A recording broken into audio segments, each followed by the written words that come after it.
हमने अपने last topic में वेव और वेव मोशन को काफी डिटेल में देखा कि कैसे वेव मूव करते हैं, और इसके अलावा हमने वेव की बेसिक दो टाइप्स देखी जो मैकेनिकल और इलेक्ट्रोमैग्नेटिक वेव्स थी। इस टॉपिक में हम टाइप्स ऑफ मैकेनिकल वेव्स को देखने लगे हैं, यानी कि मैकेनिकल वेव्स को फर्दर कितनी टाइप्स में क्लासिफाई किया जाता है। तो मैं आपको बताता चलूं कि मैकेनिकल वेव को आगे फर्दर दो टाइप्स में क्लासिफाई किया जाता है, जिसमें एक है लॉन्गिट्यूडनल वेव और दूसरा है ट्रांसवर्स वेव। अगर मैं लॉन्गिट्यूडनल वेव की बात करूं तो आप देख सकते हैं कि इसके अंदर हमारे पास वेव मूव कर रही होती है इन the form of compression and rarefaction. Compression से मुराद मेरी पास वो है कि जहां पे हमारे पास जो स्प्रिंग या फिर स्ट्रिंग है वो कंप्रेस्ड होता है, जबकि रेयर फ्रैक्शन से मुराद मेरे पास एक्सपेंशन की है। यानी कि आपके पास जो मूवमेंट ऑफ द पार्टिकल्स है ना, वो along the direction of propagation of wave होते हैं। ठीक है, और इसकी डेफिनेशन भी यही है कि in longitudinal wave the particle of the medium move back and forth along the direction of propagation of wave. Move back and forth का मतलब यही है कि in the form of compression and rarefaction. किसी किस्म के आगे पीछे वो वेव मूव नहीं करती, जो उसका पाथ है वो उसी के अक्रॉस वाइब्रेट करती है। ठीक है, इसकी एग्जांपल है हमारे पास साउंड वेव, अल्ट्रासाउंड वेव और हमारे पास सेस्मिक पी वेव।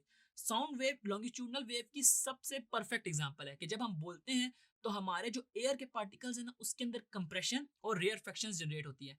इसी वजह से हम जब बोलते हैं तो हमारे राइजेस और पॉजेस जो होते हैं, यानी कि कभी हम ऊंचा और जो आहिस्ता बोलते हैं, तो वो हमारे पास ये जो एयर की कंप्रेशन और रेयर फ्रैक्शन होती है ना, ये उसी का नतीजा होती है। अगर मैं ट्रांसवर्स वेव्स की बात करूँ ना, तो इसमें हमारे पास ना वेव की मूवमेंट इस तरह नहीं होती, बल्कि वो थोड़ी सी चेंज होती है कि वेव हमारे पास क्रेस्ट एंड ट्रफ की फॉर्म में मूव कर रही होती है। यानी कि जो पार्टिकल्स ऑफ द मीडियम होते हैं ना, वो डायरेक्शन ऑफ द वेव से ना पैरेलल नहीं होते, बल्कि वो परपेंडिकुलर होते हैं। इसी वजह से इसकी डेफिनेशन भी यही है कि the vibratory motion of a particle of the medium is perpendicular to the direction of propagation of wave. यानी कि आप देखें कि जो हमारे पास पार्टिकल्स की मूवमेंट है ना, वो अप एंड डाउन है, जबकि हमारी वेव जो है वो लेफ्ट से राइट जा रही है, और इनके दरमियान हमारे पास 90 डिग्री यानी कि परपेंडिकुलर डिस्टेंस, परपेंडिकुलर एंगल बन रहा है। ठीक है, तो ये हमारे पास ट्रांसवर्स वेव कहलाती हैं। अब इसकी एग्जांपल हमारे पास क्या है?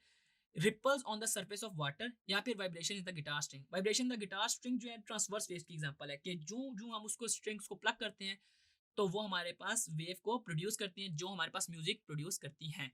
ठीक है, अब हमारे पास है कि wave as a carrier of energy. मैंने आपको वेव, जब हमने अपना लास्ट टॉपिक स्टार्ट किया था जिसमें हमने वेव मोशन को देखा, तो उसमें मैंने आपको बताया कि वेव करता क्या है कि वेव एनर्जी को ट्रांसफर कर रहा होता है। तो waves are used to transfer energy from one place to another.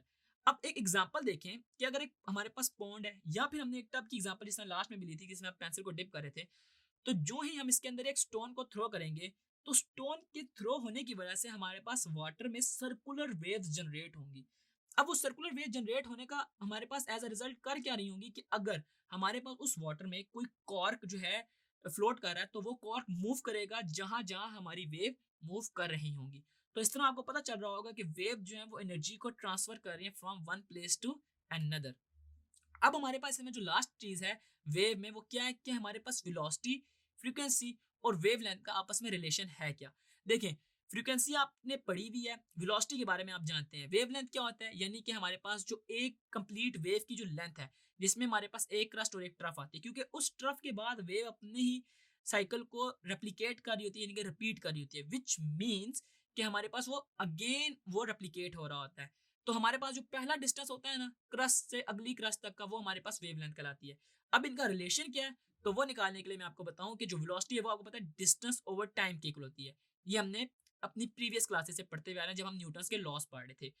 और इसमें हम डिस्टेंस को डी, जबकि टाइम को स्मॉल टी से रिप्रेजेंट कर रहे होते हैं। और अगर मैं इसको वेव वाली साइड पे लेके आऊं, तो हमारे पास डिस्टेंस जो है वो वेव लेंथ कहलाएगा, जबकि टी जो है वो टाइम पीरियड, और टाइम पीरियड को हम कैपिटल टी से रिप्रेजेंट करते हैं, जबकि सिंपल टाइम जो होता है उसको हम स्मॉल टी से रिप्रेजेंट करते हैं। लेकिन दोनों के यूनिट्स होते हैं हमारे पास सेकंड्स ही हैं। ठीक है, अगर इसमें 1/t की बात की जाए, तो आपको पता है ना कि ये f के इक्वल, तो हमारे पास v हमारे पास किस चीज के इक्वल आ जाएगी? v is equal to f lambda. अब हमारे पास इसमें एक आखिरी एग्जांपल है, हम इसको देखते हैं और उसके बाद हमारे टॉपिक खत्म हो जाएगा। हमारे पास नेक्स्ट एग्जांपल है कि a wave moves on a slinky spring with a frequency of 4 hertz and wavelength of 0.4 metre. What is the speed of the wave? यानी कि आपने क्या निकालना है? स्पीड। स्पीड को हम वेलोसिटी कहते हैं, हमने स्पीड को फाइंड करना है। जबकि आपके पास फ्रीक्वेंसी क्या है? फ्रीक्वेंसी आपके पास 4 हर्ट्ज, और आपके पास जो वेव लेंथ है यानी कि लेमडा जो है वो है 0.4 मीटर्स। ठीक है जी, तो आपको स्पीड का फार्मूला पता है, वो है v is equal to F lambda. और अब हम इसके अंदर जस्ट वैल्यूज को पुट कर देंगे। v is equal to F है मेरे पास 4 और लैम्डा है मेरे पास 0.4। दोनों के ऐसा यूनिट हैं तो इनको कन्वर्ट करने की जरूरत नहीं। जो ही हम 4 को 0.4 से मल्टीप्लाई करते हैं तो ये मेरे पास आता है 1.6 मीटर्स पर सेकेंड। अब आपको ये बात पता है कि जब हम यूनिट्स लिखेंगे तो वो उसके लिखेंगे। कोशिश आप ये किया करें, जब भी आप एग्जांपल्स को या न्यूमेरिकल को सॉल्व किया करें, जब आपका आंसर आए तो उसको आप एक बॉक्स में बंद कर दिया करें और कोशिश करें कि उस बॉक्स को जिस पेन से आप बंद कर रहे हैं उसका जो कलर है वो चेंज हो। ठीक है, तो अभी तक के लिए इस वीडियो में इतना ही। See you in the next video with a new topic. Thank you.